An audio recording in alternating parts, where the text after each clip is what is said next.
que huevón no es, porque estuvo en Harvard, pero es que no tienen calle, porque yo no me puedo creer que un huevón medianamente inteligente no entienda que una señora que tiene una pyme no paga sueldo sobre 4,5 millones, por lo tanto le importa una hectárea de corneta si no le sube el tope imponible, ahueonao. Chile Vamos no se cansa de traicionar a sus bases. En este video vamos a revisar las declaraciones respecto de la reforma de pensiones de los dos colomas del ahueonao de Guillermo Ramírez y de el Vinter del lado de la derecha, que es Diego Chávez. Vamos a partir este video revisando lo que ha sido el eje de la actitud de Chile Vamos durante los últimos años. Este video, bienvenido a CNN Chile, Carpentier, es de la época del gobierno de Bachelet, de la reforma tributaria, de la reforma que todos nos quejamos, que sabemos que es lo que detuvo el crecimiento de este país. Mira lo que decía el senador Coloma ya en aquella época, mira. Juan Antonio Coloma, senador, muchas gracias por estar aquí. Bienvenido a CNN Chile. Muchas gracias, Elroy, por la invitación. ¿Cómo están? Muy bien. ¿Convencidos o resignados la UDI tras este acuerdo con el gobierno por la reforma tributaria? Consciente de que hicimos algo que es bueno para el país. Sí. Así nomás, consciente de que hicimos algo bueno para el país. Ya en esta época, este concha de su madre, que ya era gordo, ya estaba gordito a costa de vivir de la nuestra, este culiado ya en esa época llegó a un acuerdo pésimo para el país. Condenó al país hasta el momento 10 años de estancamiento económico, pero él estaba orgulloso, aunque las bases lo criticaban, él estaba orgulloso de haber llegado a un buen acuerdo para el país, de la reforma tributaria de aquella época. Entonces, ¿qué podemos esperar de la reforma de ahora? Sigamos con este hueón, mira. Esta es la entrevista que este hueón absolutamente patético dio el fin de semana respecto de sus razones para aprobar esta reforma de pensiones. Mira lo que el tipo decía nada más empezar la entrevista. Mira. Oiga, ha sido una semana dura para los protagonistas de este acuerdo, ¿no? Como decía Vargas Llosa, son tiempos recios. Ahora no han sido lo único que me han tocado. Me tocó cuando asesinaron a Jaime Guzmán, vienen dos opciones: la revancha, la odiosidad, o entender que este testimonio tenía que transformarse en fortalecer un partido como es la UDI.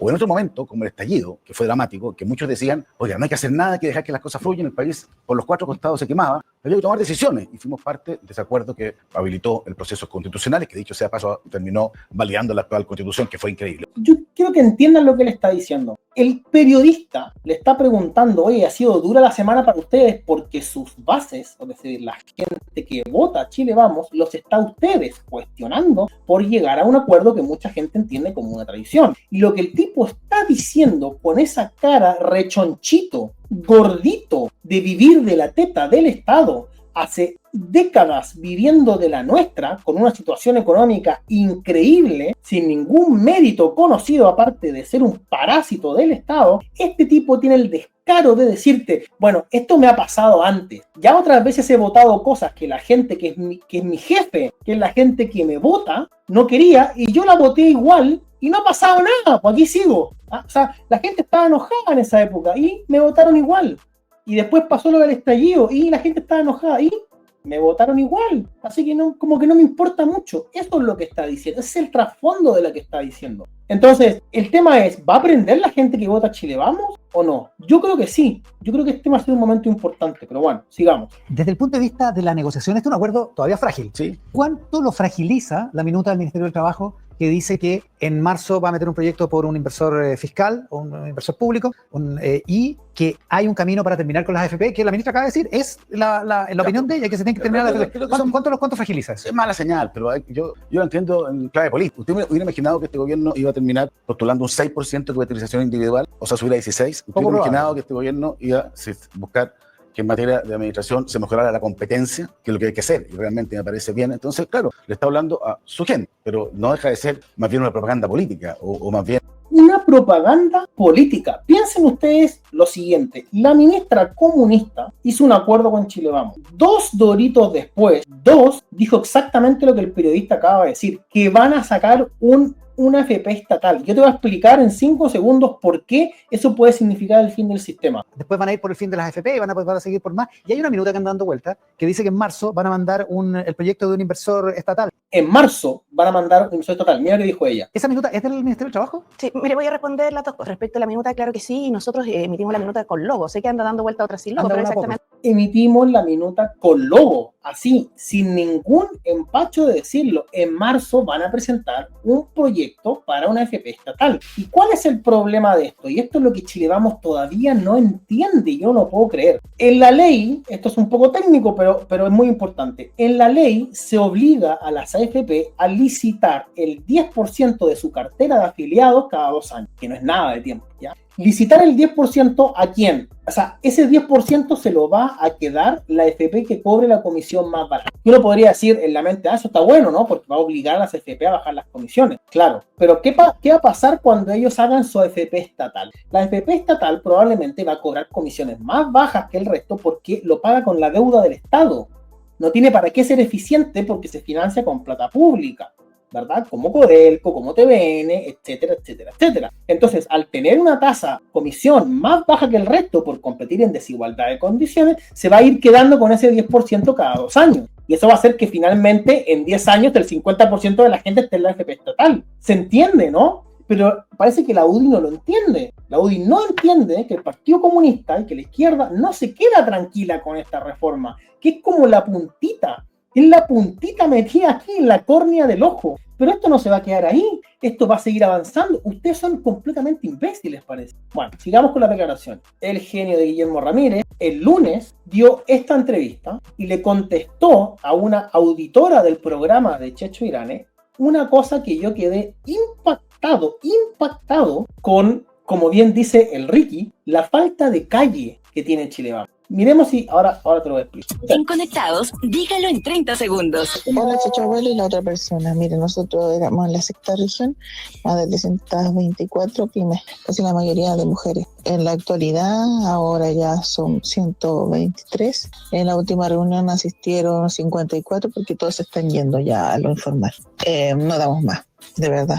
Estamos agónicos y con esta nueva reforma no dan los números para pagar. Así que bueno. Escuchaste, ¿no? O sea, una señora que representa a 120 mujeres que tienen pymes, ¿ya? Y le están diciendo que muchas están yendo a la informalidad, que no aguantan más, que no se puede y que esta reforma obviamente les va a generar costos mucho mayores y que no tienen cómo pagarlo. Quiero que por favor escuchen la respuesta que Guillermo Ramírez le da, porque yo quedé realmente impactado. Yo me quedo con la señora de las pymes, que efectivamente... Yo le tengo una noticia a ella. Ah, ya, qué bueno que tú le vas a decir. Guillermo Ramírez le va a dar una noticia a ella. Mira la cara de contento que tiene, como diciendo, es que yo esto es fantástico. Como diciendo, mira lo que tengo, mira la carta que tengo debajo de la manga. Mira. A tranquilizar a la señora. Porque parte importante de lo que las pymes decían era que esto era una carga muy fuerte para ellas y que les iba a costar pagar. Entonces, fin de semana se acordó que no va a subir el tope imponible, con lo cual solamente van a subir los 6 puntos de cotización en un plazo de 9 años sin que suba el tope imponible y con eso se compensa y el estrés sobre las pymes baja considerablemente. Así que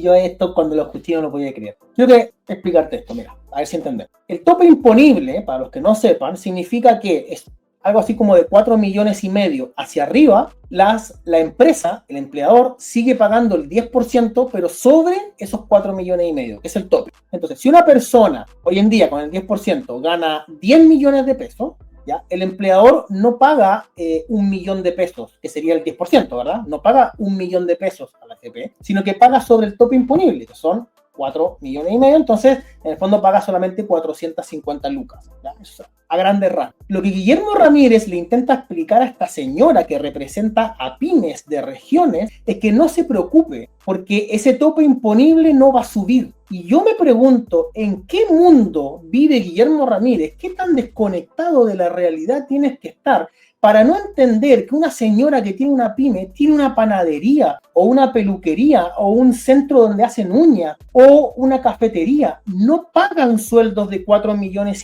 hacia arriba. No pagan esos sueldos, pagan el mínimo o un poquito más tal vez. ¿Qué estás diciendo? ¿Cómo va a ser algo que le va a aliviar a la señora que te está diciendo que no puede pagar los sueldos, que no le suban el tope imponible? ¿Qué tan ahueonado tienes que ser? Un tipo que estudió en Harvard. ¿Qué huevón no es? Porque estuvo en Harvard. Pero es que no tienen calle. Tiene toda la razón Enrique Opina. en esto, toda la razón. No tienen calle, porque yo no me puedo creer que un huevón medianamente inteligente no entienda que una señora que tiene una pyme no paga sueldo sobre 4,5 millones, por lo tanto le importa una hectárea de corneta si no le sube el tope imponible. Ahueonao. Esto es como cuando dicen, no se preocupen las pymes porque no le vamos a subir el impuesto a las utilidades, porque en la pandemia se bajó el impuesto a las utilidades para las pymes, ¿ya? A la mitad, algo así, al 12%. Entonces dice, no se preocupe, ese impuesto no va a subir. La gran mayoría de las pymes no tienen utilidades, weón, porque la ganancia de la pyme, un almacén, no tiene utilidades.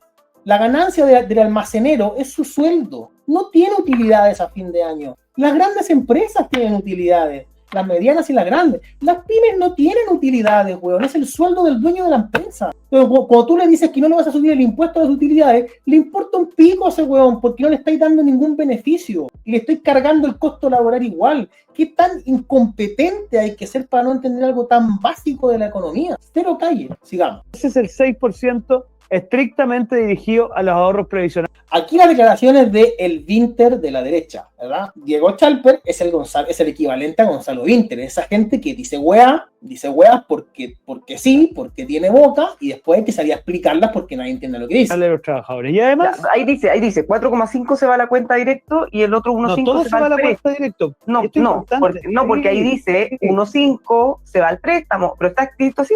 La indicación número 2 dice el préstamo. Sí, a ver, primera cosa dice, a ver, para despejar, acá una cotización a cargo. O sea, la periodista, que además es una periodista destacada y muy preparada, Bárbara Briceño, le está leyendo literalmente las indicaciones del acuerdo, lo está leyendo, y el weón no es capaz de entender lo que le está explicando con peras y manzanas. Con los empleadores, de un 8,5% de la remuneración imponible del trabajador, 6 puntos a la remuneración imponible. Eso significa que si dicen 8,5% y después va a ser el total, y después dicen 6% cuenta individual, o sea, esos 2,5 sí van a ser un reparto o algo similar. No. Claro que sí. A ver, hay dos sistemas de pensiones, no hay más: capitalización individual y reparto. Y lo que ella le está diciendo es de toda lógica. Si tenemos que 6 puntos de los 8,5, 6 puntos van a la cuenta, los otros 2,5, ¿qué son? ¿No son reparto? Y ojo que ella le está dando el punto de que el 1,5 del famoso préstamo fuera la cuenta individual, que yo creo que también es reparto. Pero incluso eso le está diciendo 6 puntos a la cuenta individual, ok, y los otros 2,5, si no dan la cuenta, ¿qué son? Reparto, pues, weón, ¿qué va a hacer? Pero usted está leyendo la tercera, ¿o no? Estoy leyendo la primera donde dice 8,5 en total. La tercera, después dicen, y después dice artículo 1, inciso primero, 6% a la cuenta individual, de capitalización individual. Y después dice que va a haber una gradualidad, entonces ahí dicen 4,5 va directo a la cuenta, 1,5 va al Fondo Autónomo de Protección Previsional establecido en la presente. Por eso me importa la fuente, porque yo creo, y no quiero estoy leyendo la indicación. Te lo está leyendo, Juan, textual. Por eso, pero lo que dice la tercera, de que hay un incremento de un 8,5% en la cotización previsional, no es efectivo nomás. En estricto rigor, tiene 0% de reparto. El que diga que hay algo de reparto aquí, miente. Porque yo lo digo, por mis huevos, y ya. No, pues, weón, si hay parte de la plata que no está yendo a la cuenta individual, es reparto. Y el 1,5 de este famoso préstamo es reparto también. Porque dicen, no, porque va anotado en la cuenta. Amigo, la base del reparto, ¿cuál es? Que tú usas la plata del actual cotizante para pagar al actual jubilado. Y ya. Cuando te dicen que el Estado te lo va a devolver, que no sé qué, no sé cuánto, es lo mismo que el reparto. En España, yo viví en España varios años, en España, que hay un sistema de reparto 100% estatal, es exactamente así. Los cotizantes pagan una parte de su sueldo. Yo, de hecho, pagaba una parte de mi sueldo, que eso iba a un fondo común, eso le pagaba la pensión a alguien que ya estaba jubilado, con la promesa que al momento de yo jubilarme, me iban a pagar, otros me iban a pagar a mí. Y esa promesa es garantizada por el Estado. Es exactamente lo mismo. Tiene otras variables, en fin, pero es exactamente lo mismo. La garantía estatal. En los sistemas de reparto te garantiza el Estado que te va a devolver la plata. El problema es que en todos los países el Estado en algún momento no tiene la plata. y en todos los países ha tenido que o subirle los impuestos a la gente, o, que fue además el caso de los chalecos amarillos, ustedes se acuerdan en Francia, Macron dijo que no podía seguir pagando el sistema de reparto y que iba a subir los impuestos para poder pagar las pensiones, y la gente dejó la zorra. Y esto es exactamente lo mismo. ¿Qué va a pasar el día de mañana cuando el Estado no tenga la plata? Porque hoy no tiene la plata. Si hoy fuera el día para pagar, no la tiene. Entonces, ¿qué estás diciendo, Diego Chal? Bueno, vamos con el último de los patéticos, estos con el Coloma dijo, mira. Más o menos tranquilo, yo estoy tranquilo, estoy conforme, principalmente por tres materias. Y perdón que... Lo bueno es que Coloma Junior, un apitutado político, gordito también de vivir de la nuestra, está tranquilo. Mientras él esté tranquilo, todo bien, muchachos. Volvamos un poco al inicio. Sí, pero bueno, para darle un contexto más amplio. ¿Sí? Así es. Mire, hoy día, llevamos 25, 30 años diciendo que vamos a hacer algo en pensiones y no hacemos nada en pensiones. Y esto se grafica en algo que es dramático, que hoy día las personas jubiladas, muchos profesores, muchas personas que trabajaron durante toda su vida, reciben pensiones que no alcanza ni por cerca al ingreso mínimo. Estamos hablando de pensiones de 100, 120, 150, claro. Eso es falso, eso es absolutamente falso. De hecho, esta reforma se está implementando para la clase media, no para las pensiones más bajas. O sea, ni siquiera entienden cuál es la lógica del proyecto.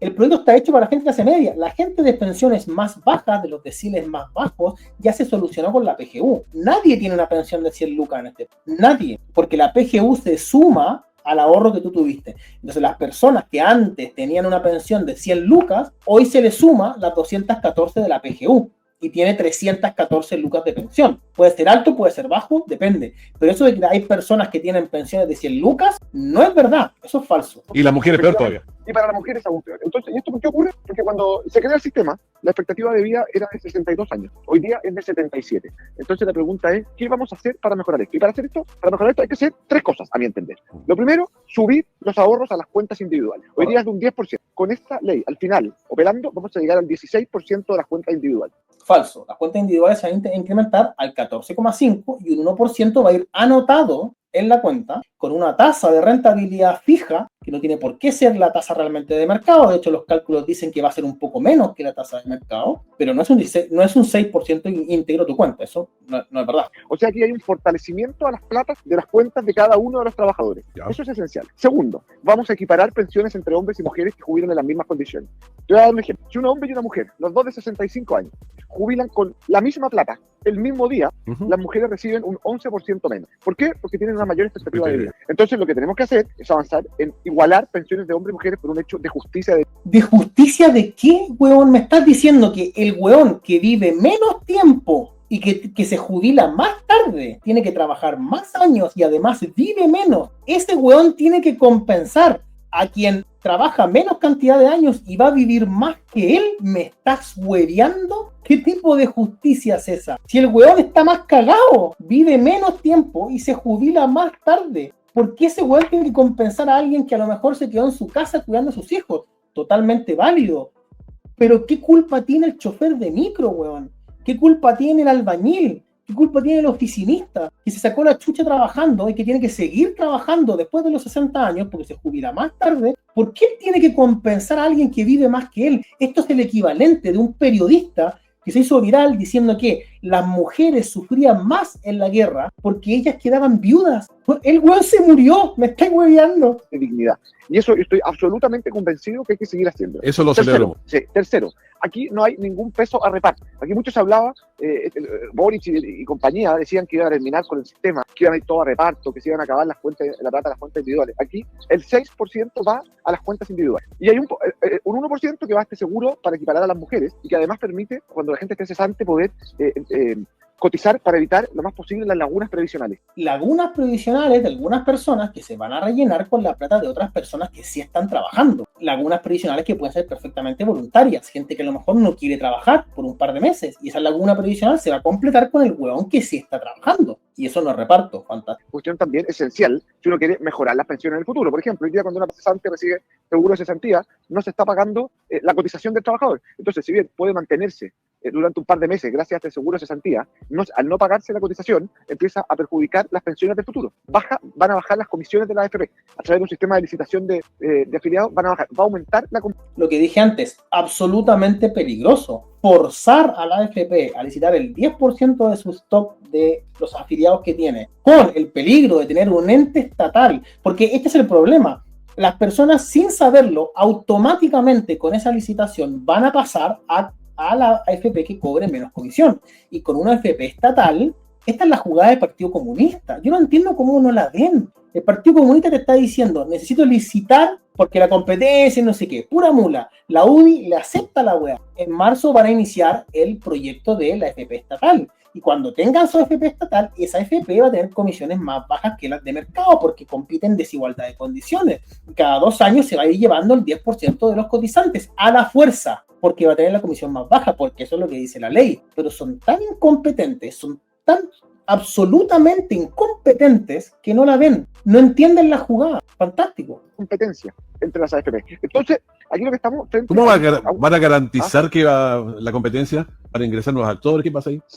A través de 2 mecanismos. Baja lo que se llama el encaje, que es la plata que tiene que poner la AFP para partir. Por lo tanto, al haber menos encaje, más personas pueden competir. Eso es esencial. Con eso estoy de acuerdo. Es lo único que yo estoy de acuerdo de esta reforma. Bajar el encaje para que puedan entrar nuevos actores. Pero absolutamente no de forma obligatoria que la gente pase automáticamente a la AFP que tiene menos comisión. ¿Por qué? Si yo libremente quiero estar en una AFP que me cobra más comisión, porque es una diferencia, una cagada de diferencia, pero a lo mejor tengo la sucursal al lado de mi casa, o a lo mejor me gusta porque sí, porque me atienden bien, es decisión mía si yo quiero quedarme en la AFP o no. No tienen por qué forzarme a pasarme a la más barata, menos aún con el riesgo de tener la AFP estatal, de nuevo.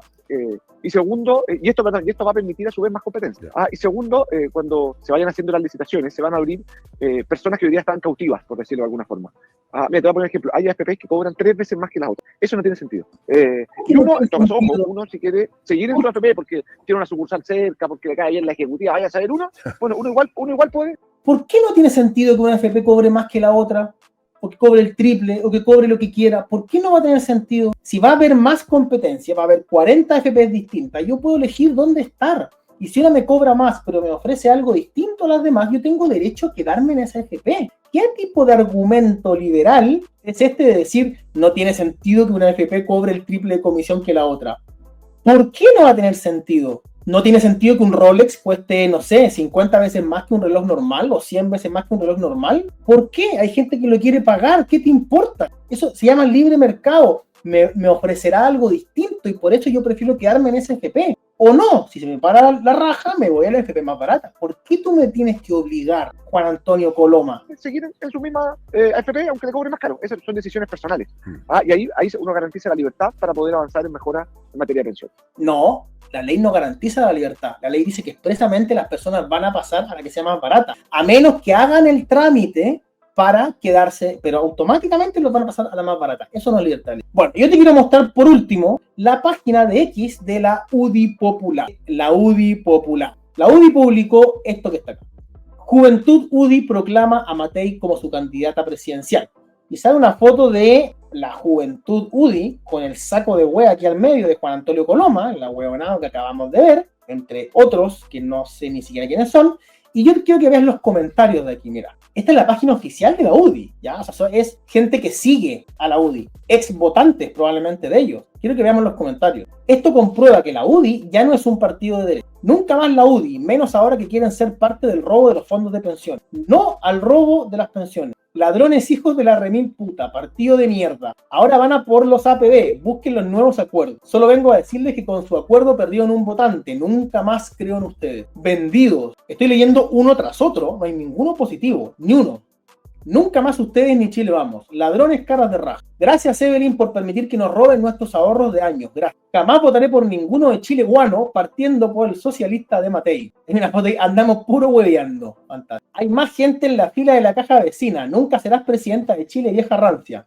Partido reconcha tu madre maldito, son unos vendidos de mierda. Perdiste mi voto, Evelyn, no a la mala reforma. Perdieron mi voto, lamentablemente no son de confianza al llegar a acuerdo por la reforma previsional. Los hambrientos de Chile. la UDI y los nuevos comunistas de Chile. Ustedes definitivamente no representan a la clase media. Es una gran decepción porque esperaba que fueran fieles a los principios. En fin, todos váyanse del país y si aprueban la nefasta reforma seguirá como candidata presidencial. Mataron los ahorros de la gente. Chile Vamos le hizo un flaco favor a la UDI. ¿Cómo pueden estar en un partido marxistoide que nos van a robar nuestro dinero? Y así, etcétera, etcétera. Interminable la cantidad de comentarios negativos respecto a lo que está haciendo Chile Vamos. Entonces, yo te invito, ahora que el Partido Nacional Libertario nos dio la buena noticia de que ya se constituyó como partido, a apoyar esta nueva iniciativa, a votar por los candidatos que vayan a las parlamentarias de este nuevo partido y a hacer presión para que Chile Vamos se reduzca a la mínima expresión como se merecen y a no darles ni un voto más a estos conchas de su madre, vendidos hijos de la gran...